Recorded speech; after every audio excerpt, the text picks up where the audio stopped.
We have a violent left hat trick. 3 stories. Maryland man charged for allegedly firing shotgun at Trump supporters. Why am I not surprised? Suspect arrested after free speech rally organizer assault in San Francisco.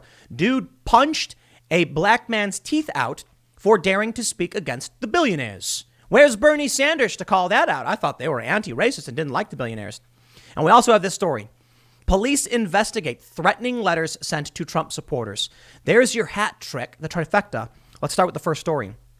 A Maryland man was arrested and charged after allegedly shooting at 2 people who honked at him from a truck displaying a sign supporting Trump as he put up a Black Lives Matter sign in his yard. Baltimore County Police confirmed on Monday that Douglas Cunn, 50, was charged with 2 counts of first-degree assault and 2 counts of second-degree assault. Police said that 2 men drove past Cunn's yard in Kingsville, Maryland, on Saturday with a political campaign sign in the back of their truck, while the suspect put up a political campaign sign on his property.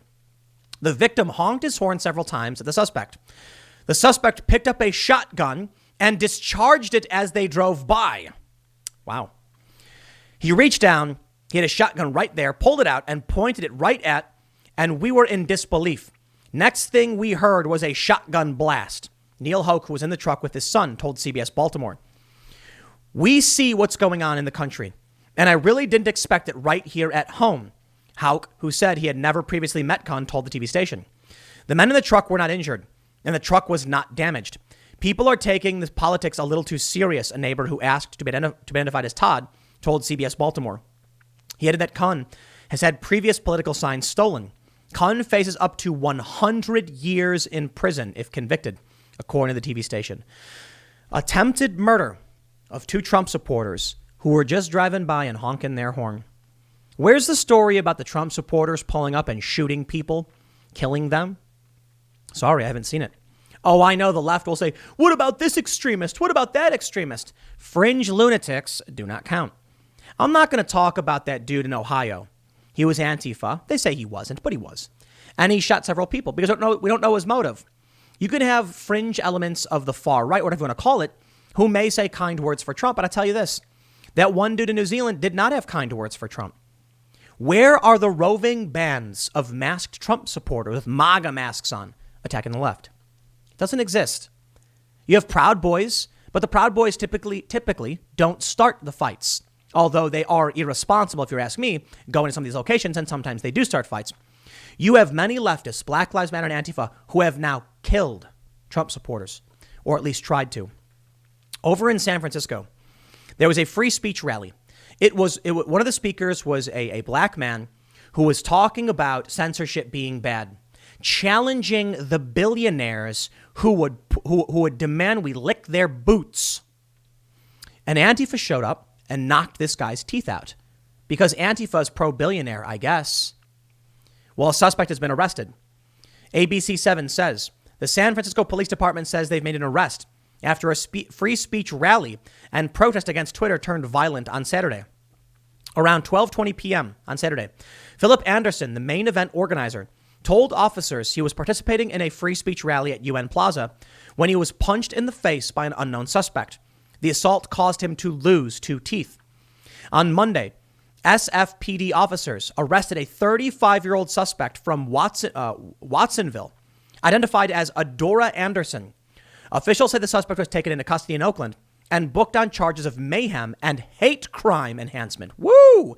Antifa getting charged with a hate crime. Yeah, of course. SFPD says although an arrest has been made, the incident continues to be an ongoing investigation. Anyone with information is asked to call the SFPD 24-hour tip line, and they give you the phone number.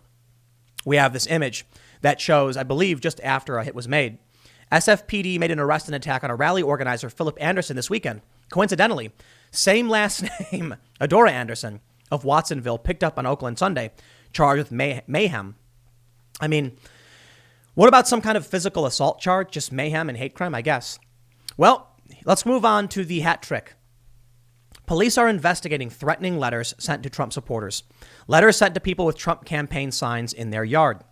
So this is from Milford, New Hampshire.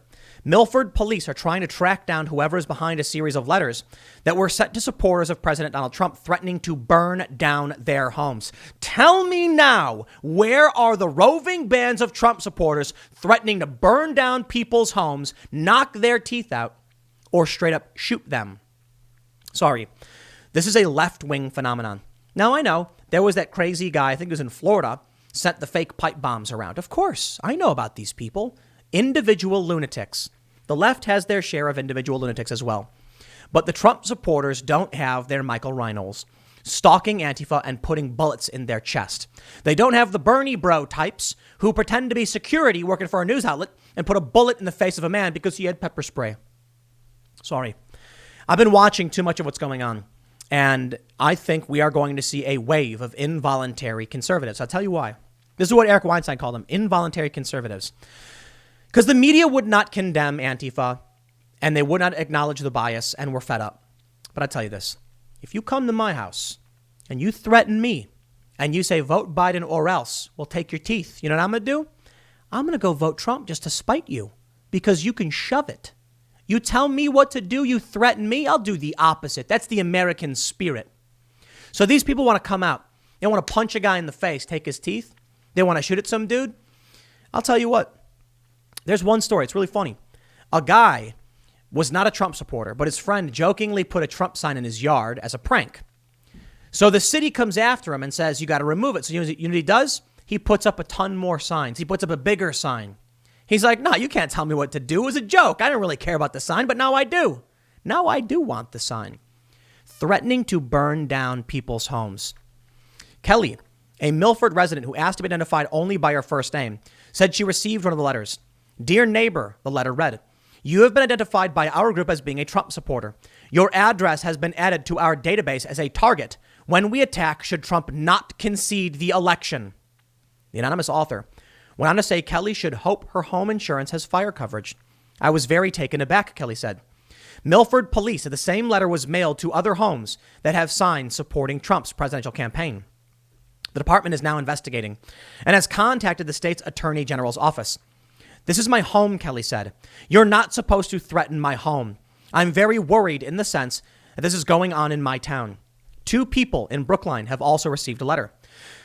I was kind of shocked that anyone would send a letter out with that type of threat, said Brookline Police Chief Bill Quigley.